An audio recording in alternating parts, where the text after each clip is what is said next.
우리가 이제 민수기의 끝자락에 와 있습니다.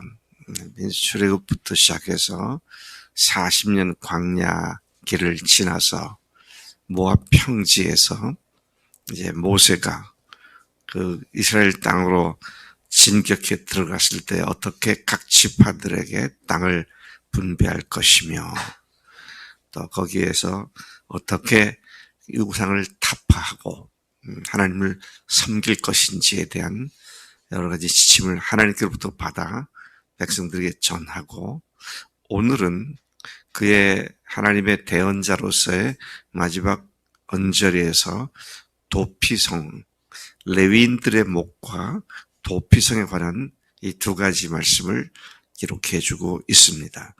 8절까지는 레위 사람들에게 성읍들을 주어라.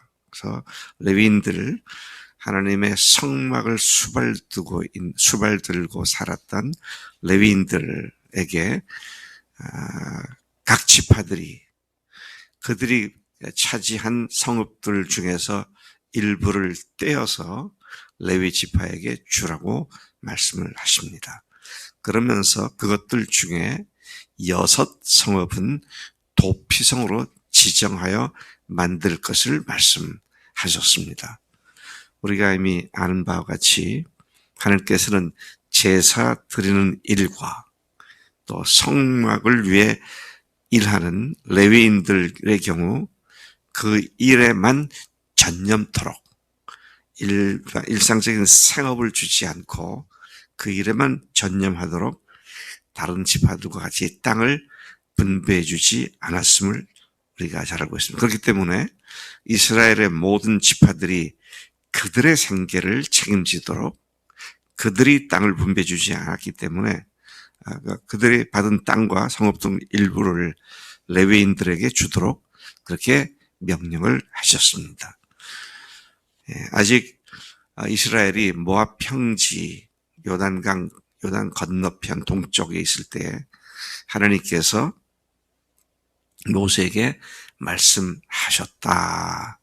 그렇게 말씀하시죠.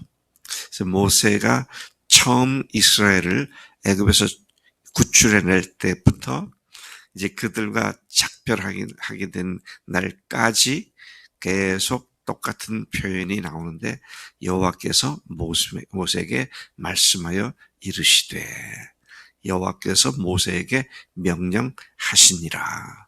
그런 말씀이죠. 전 세계를 통해서 철저히 하나님의 말씀을 듣고 전해주는 그런 사명을 감당했던 모세의 모습을 마지막 언전에서 다시 보게 되는 것입니다. 하나님은 이스라엘 자손에게 명령하셨습니다. 그들이 받은 기업에서 레위인에게 거주할 성읍들을 주게 하고, 또 그 성읍들을 두르고 있는 그 성읍들이 위치하고 있는 그 주변에 있는 땅들을 함께 주도록 해라.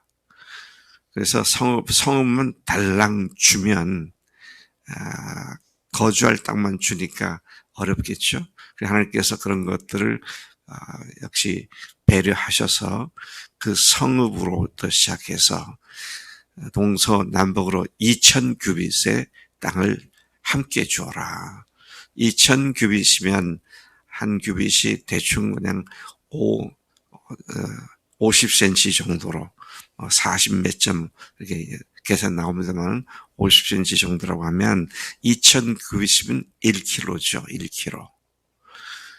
그래서 그 1kg 중에서도 500m 정도는 양떼나 소떼, 이스라엘 백성들이 갖다 주게 되는 것들을 거기다가 놓아두어서 풀을 뜯게 하고 그들이 잡아먹기 전까지는 거기서 살려둘 수 있도록 500은, 그리고 나머지 500은 아마 그 주변을 가꾼다든지, 그래서 사방 1kg씩, 그러니까 성읍을 빼고는 양쪽으로 2kg, 사방 2kg가 되겠죠. 자, 그렇게 해서 이 레위인들에게 주도록 해라, 그 말씀을 하시는 것이죠. 그래서 몇 개의 성읍을 주어야 하느냐? 48개의 성읍을 주어라. 그렇게 말씀을 하십니다. 그리고 그것들 중에 6 성읍들을 도피성으로 지정하게 하셨습니다. 도피성은 살인자들이 피할 수 있는 성읍입니다. 부지 중에 살인하거나 우발적인 실수로 살인한 자들을 다시 살아날 수 있는 기회를 주기 위해 하나님께서 마련해 주신 성읍이죠. 하나님의 은혜와 사랑과 자비의 원칙이 적용되어지는 그런 도피성들인 것을 보게 됩니다.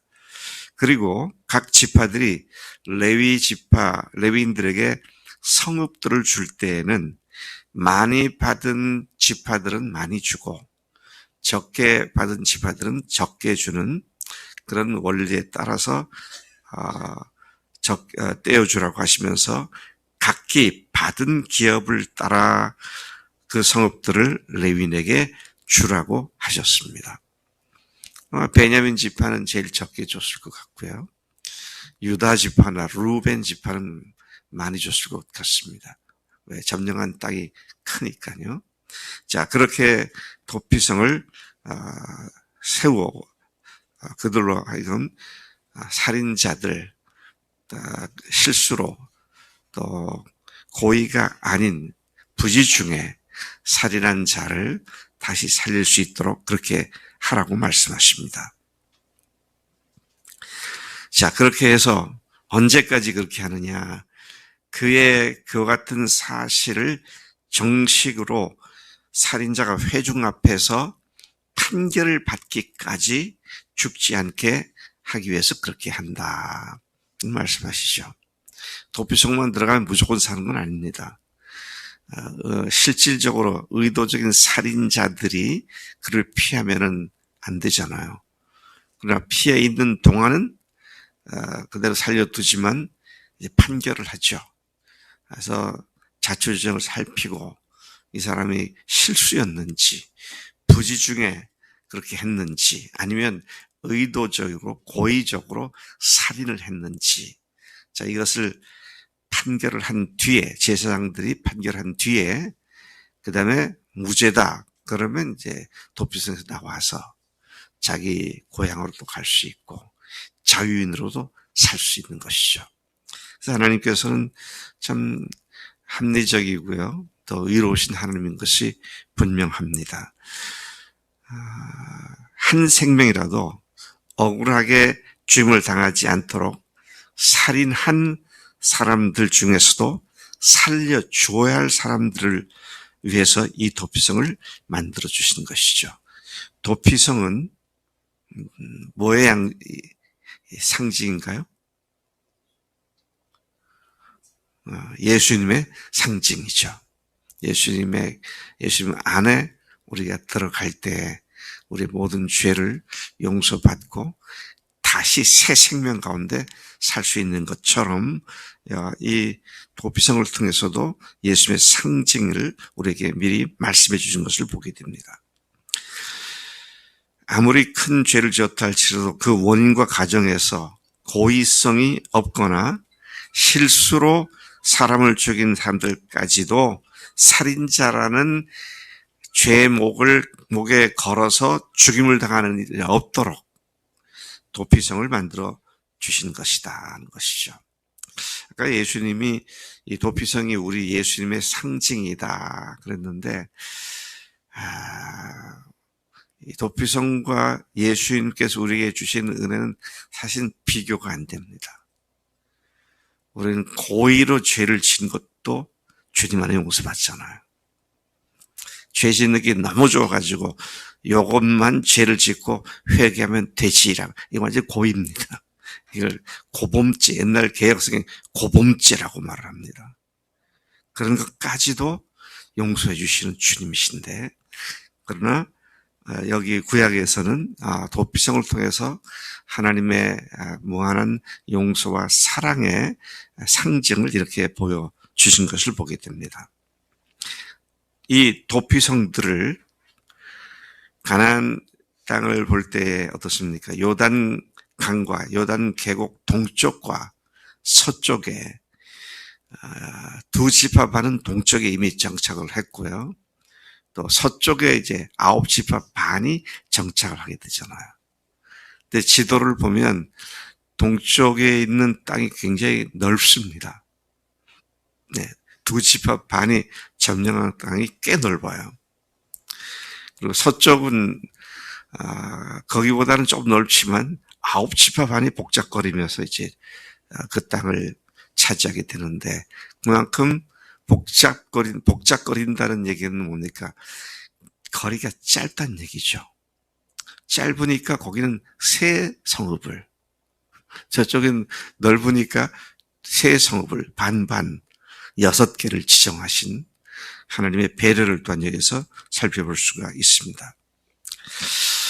이 성읍, 6성읍에는 이스라엘 자손은 물론이고 타국인, 또 이스라엘 중에 거류하는 거류민, 나그네들이죠. 그들 중에서도 부지 중에 살인한 모든 자가 그리로 도피할 수 있게 해주셨다. 주님의 은혜는 이스라엘을 넘어서서 모든 이방인들에게도 동일하게 효력을 발생하고 있다는 사실을 간접적으로 의미하고 있다고 보아집니다. 16절에서 21절까지는 도피성으로 피하여 용서받을 수 없는 자들, 거기에 피했다고 해서 살려둘 것이 아니라 반드시 죽여야 할 자들의 4가지, 정확하게는 3가지 경우들을 또 주님께서 구체적으로 언급을 하고 계십니다. 첫째는 철 연장을 사용하여 사람을 쳐 죽이는 자는 살인자이기 때문에 반드시 죽여라. 우리나라 형법에도 보면은요, 사람을 죽일 때 칼을 사용했다. 그럼 칼을 언제 준비했느냐? 또 어떻게 칼을 썼느냐? 이렇게 찌르느냐? 아니면 이렇게 찌르느냐에 따라서 형량도 달라지고요. 그렇습니다. 미리 준비했다는 얘기는 의도를 갖고 고의성을 갖고 있다는 얘기죠. 그런데 그게 아니라 갑자기 문제가 생겨가지고 울분이 나가지고 그렇게 했을 경우에는 미리 준비한 건 아닌데 옆에 있는 걸 보고 그렇게 했다. 이제 이런 차이를 지금 얘기하고 있는 것이죠. 또 두 번째는 돌로 사람을 쳐 죽인 자. 돌로 쳐 죽인 자도 반드시 죽여야 할 살인자다. 그리고 세 번째, 나무 연장을 사용해서 사람을 쳐 죽인 자도 반드시 죽일 살인자들이다. 그리고 네 번째 보면 미워하기 때문에 밀쳐서 낭떠러에 떨어져 죽게 하거나 또는 기회를 요구한 무엇을 던지거나 악의를 가지고 손으로 쳐 죽이는 자도 살인자이기 때문에 반드시 죽여라. 연장을 사용하지 않아도 손으로, 주먹으로 사람을 죽여도 그것이 악의를 갖고 했다고 한다면, 미워하는 마음 갖고 했다고 한다면 그들은 반드시 죽여라. 하나님께서 세세하게 의도적이고 고의적인 살인자의 케이스들을 나열하면서 이들을 죽여야 한다 말씀을 하십니다. 그리고 피를 보복하는 자, 피를 보복한다는 말은 무슨 말입니까? 살인을 당한 피해자, 피살자의 가족을 얘기하는 거죠. 내 가족을 죽인 자의 피를 갚겠다라고 이를 갈고 있는 그 피를 보복하는 자는 그 살인한 자를 만나면 그가 죽일 것이라. 자, 그렇게 해서 하나님께서는 도피성의 피해도 소용이 없는 사람들에 대한 말씀을 하시고, 또 원수 갚는 일을 해야 할 때는 반드시 하도록 해야 한다. 이런 말씀으로 이스라엘 백성들의 생명 존중 사상과 그 풍토를 법률로 하나님께서 정하신 그런 말씀이 오늘 도피성과 관계된 말씀인 것을 보게 됩니다. 우리도 도피성이신 예수님을 통해서 다시 살아날 수 있는 기회를 주시는 은혜로 하나님께 감사드립니다. 하나님 아버지 감사합니다. 참으로 저희들은 이루 말할 수 없는 살인자요, 행음자요, 도적들이요, 회방자들이고 참으로 수많은 죄를 지은 자들입니다. 하나님을 마음에 두기를 싫어한 결과로, 내가 주인 된 결과로 모든 불의, 추악, 탐욕, 악의, 시기, 살인, 분쟁, 사기, 악독 21가지 열거된 죄악들을 모두 지은 저희들입니다만은 도피성보다 더 크신 우리 주님 안에서 예수님의 피 흘리심으로 우리가 모두 죄 용서받은 하나님의 자녀가 됐음을 감사합니다. 한순간도 한 촌각도 이 은혜를 잊지 않고 은혜에 감사하며 은혜에 합당한 삶을 사는 우리가 되도록 인도하시는 성령님을 감사합니다. 성령님께서 오늘도 죄와 어두움에서부터 벗어나 깨끗하고 밝고 맑은 삶의 길로만 다닐 수 있도록 우리를 인도하시는 줄로 믿습니다. 감사하고 예수님의 이름으로 기도를 삼나이다. 아멘. 아멘.